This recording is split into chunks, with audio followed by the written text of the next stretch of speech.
tentram, dan bahagia.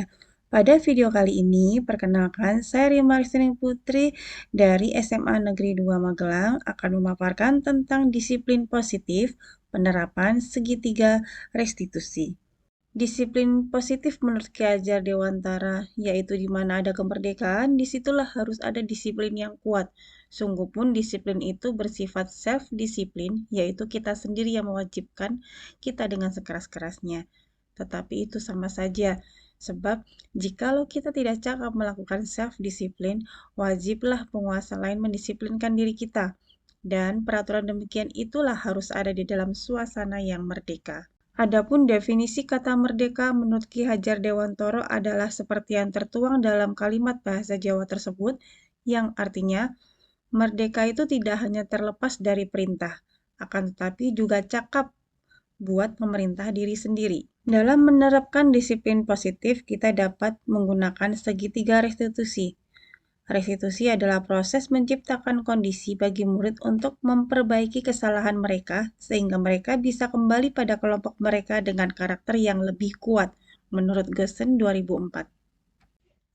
Restitusi juga merupakan proses kolaboratif yang mengajarkan murid untuk mencari solusi untuk masalah mereka dan membantu murid berpikir tentang orang seperti apa yang mereka inginkan dan bagaimana mereka harus memperlakukan orang lain. Mari kita simak bagaimana penerapan praktik segitiga restitusi berdasarkan kasus-kasus berikut. Kasus pertama, ada seorang siswa bernama Ririn yang diberikan tugas oleh guru matematikanya untuk menyelesaikan soal aljabar. Namun, Ririn merasa kesulitan dan tidak ingin mengakuinya pada guru atau teman-temannya. Sebaliknya, ia memutuskan untuk mencari jawaban di internet dan menyalin jawaban tersebut ke kertas ujiannya, ke kertas tugasnya. Ketika guru memberikan nilai untuk tugas tersebut, Ririn merasa senang karena mendapatkan nilai A.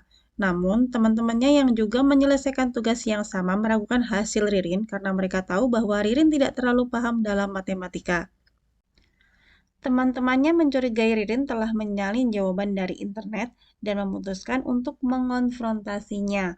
Awalnya, Ririn membantah bahwa ia menyalin jawaban, namun setelah diinterogasi lebih lanjut, ia akhirnya mengakui bahwa ia telah berbohong dan menyalin jawaban dari internet.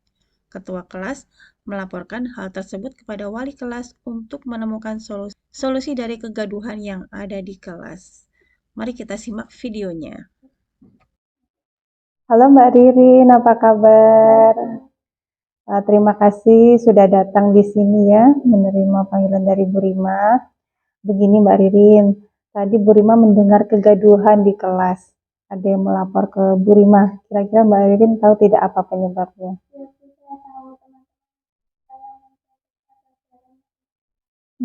Coba ceritakan kejadiannya.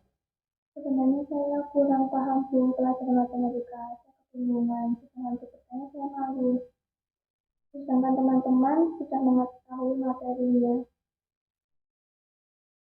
Tiba waktunya mengerjakan tugas saya panik Bu. Saya takut nggak jelek lagi, maka dari itu saya berinisiatif untuk mengetes di internet jawaban matematika tersebut. Oh, berarti hal itu betul ya. Kenapa Mbak Ririn bisa seperti itu? Maafkan saya Bu, saya mengakui telah menyalin jawaban di internet dan berbohong itu sendiri saya yang mengerjakan. Oh, begitu. Begini Mbak Ririn. Sebenarnya melakukan kesalahan itu manusiawi. Setiap orang bisa melakukan kesalahan ya. Lalu bagaimana Mbak Ririn? Eh, Coba ceritakan lagi bagaimana kok bisa seperti itu. Iya, saya takut nggak saya kurang pandai sampai ke matematika. Saya sudah berusaha untuk belajar, tapi hasilnya kurang memuaskan. Saya takut tidak naik kelas karena saya sudah. Oh begitu. Bu Rima bisa memahami itu. Bu Rima yakin Mbak Ririn melakukan itu ada alasannya ya, karena tadi takut nilainya jelek, karena terpaksa, karena kurang percaya diri, ya. Saya mengakui saya salah, saya menyesal tak. Tidak apa-apa Mbak Ririn. Begini, di dalam kelas itu ada keyakinan kelas ya yang harus kita patuhi. Kira-kira dari yang sudah diceritakan tadi, keyakinan kelas apa yang Mbak Ririn telah langgar? sepakat untuk jujur dan bertanggung jawab Bu dalam mengerjakan tugas. Betul sekali. Dengan kejujuran, tanggung jawab, kita berusaha untuk menjaga amanah ya. Kalau kita jujur, otomatis kan perasaan kita akan menjadi lebih tenang, lebih stabil, dan seminim mungkin tidak berbohong, seperti itu ya. Kira-kira Mbak Ririn ke depannya pengen jadi orang seperti apa sih? Jadi orang yang dipercaya Bu juga ingin perasaan tenang, tidak merasa bersalah. Iya, bagus. Berarti Mbak Ririn sudah menunjukkan hal tersebut ya, sudah berusaha ke depannya akan menjadi orang yang lebih jujur, bertanggung jawab. Kira-kira solusi ke depannya supaya kejadian tersebut tidak terulang lagi bagaimana? Saya akan belajar lebih kreatif dan tidak malu untuk bertanya. Juga saya akan memahami materi yang Bagus sekali, Mbak Ririn sudah menemukan apa solusi ke depannya ya. Semoga hal tersebut bisa berjalan dengan lancar dan Mbak Ririn akan mencapai kesuksesan dan cita-citanya juga tercapai seperti itu. terima kasih. Iya, semangat ya Mbak Ririn. Semoga sukses ke depannya. Terima kasih. Kasus kedua, terdapat seorang anak bernama Adi yang terlibat dalam kasus membolos saat pelajaran di sekolah. Adi adalah seorang siswa yang biasanya rajin dan memiliki nilai akademik yang baik. Namun, dalam beberapa minggu terakhir, Adi terlihat sering absen dari pelajaran dan meninggalkan sekolah tanpa izin. Ketika guru-gurunya mencoba menghubungi Adi dan bertanya tentang keberadaannya, dia memberikan alasan yang tidak konsisten dan terkadang tidak masuk akal. Adi terlihat sangat cemas dan gugup ketika dimintai penjelasan, menghindari tatap muka, dan cenderung menjauhi teman-temannya. Guru-gurunya mulai curiga dan memutuskan untuk mendekati Adi secara pribadi untuk mencari tahu penyebab dibalik perilakunya yang tidak biasa ini. Setelah beberapa percakapan yang penuh kehati-hatian, Adi akhirnya membagikan beban yang dia pikul. Adi mengungkapkan bahwa dia membolos karena menghindari pelajaran tertentu. Dia merasa tidak menyukai guru tertentu karena sering dimarahi tidak mengerjakan tugas.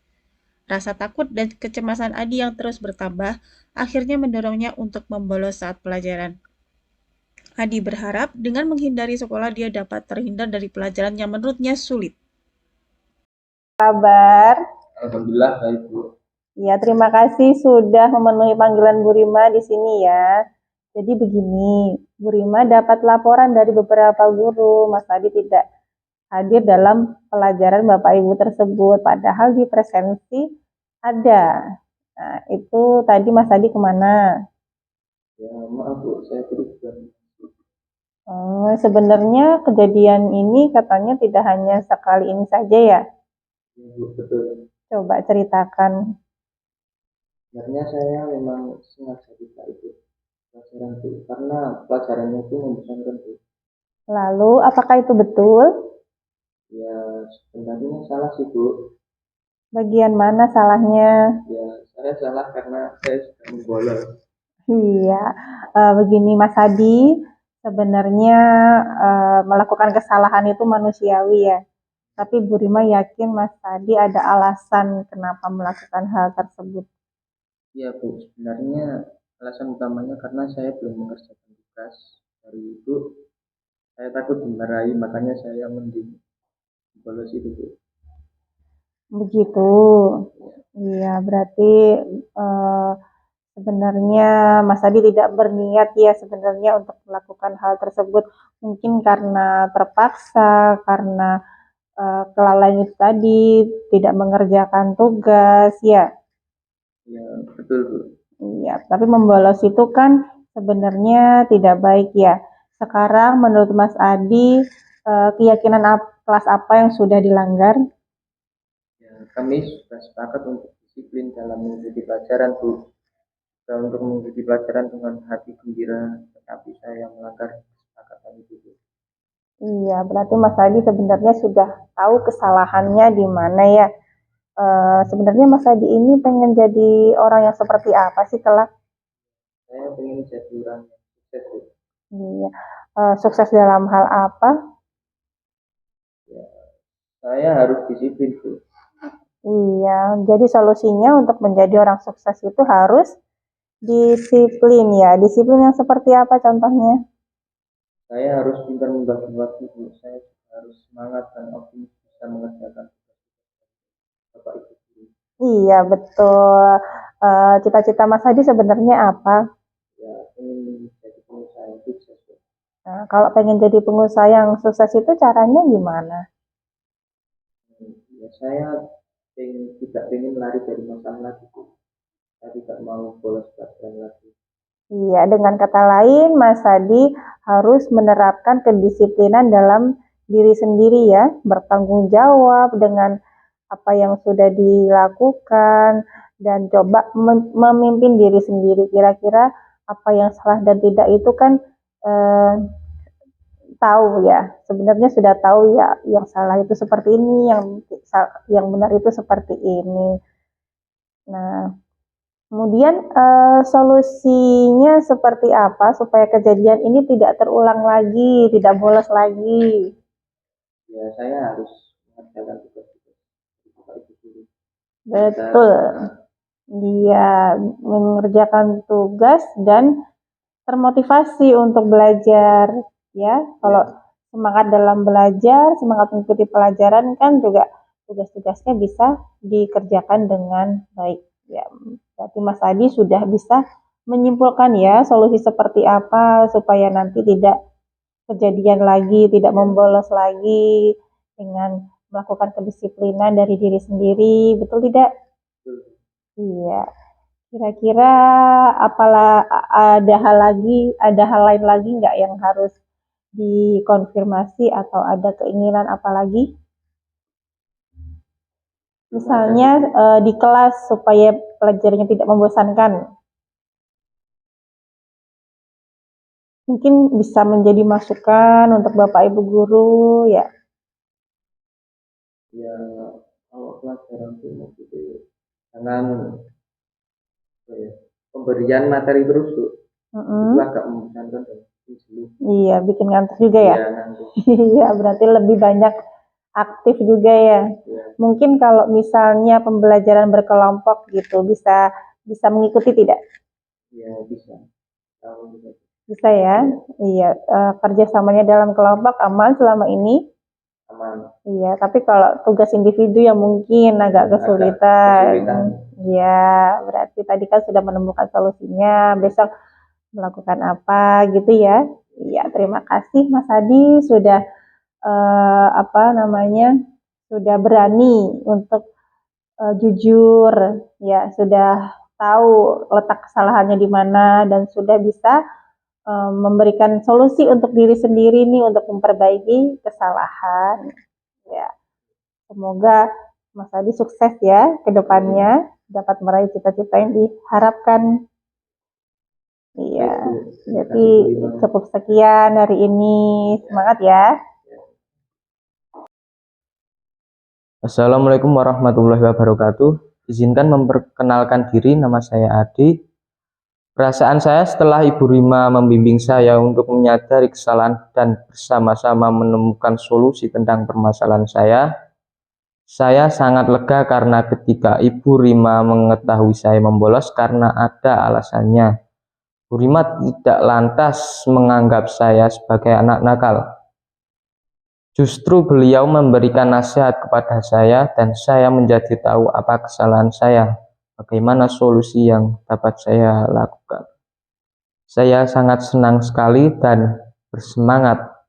Terima kasih. Wassalamualaikum warahmatullahi wabarakatuh. Terima kasih sudah menyimak pemaparan kami dari awal sampai akhir. Sampai jumpa lagi. Salam dan bahagia.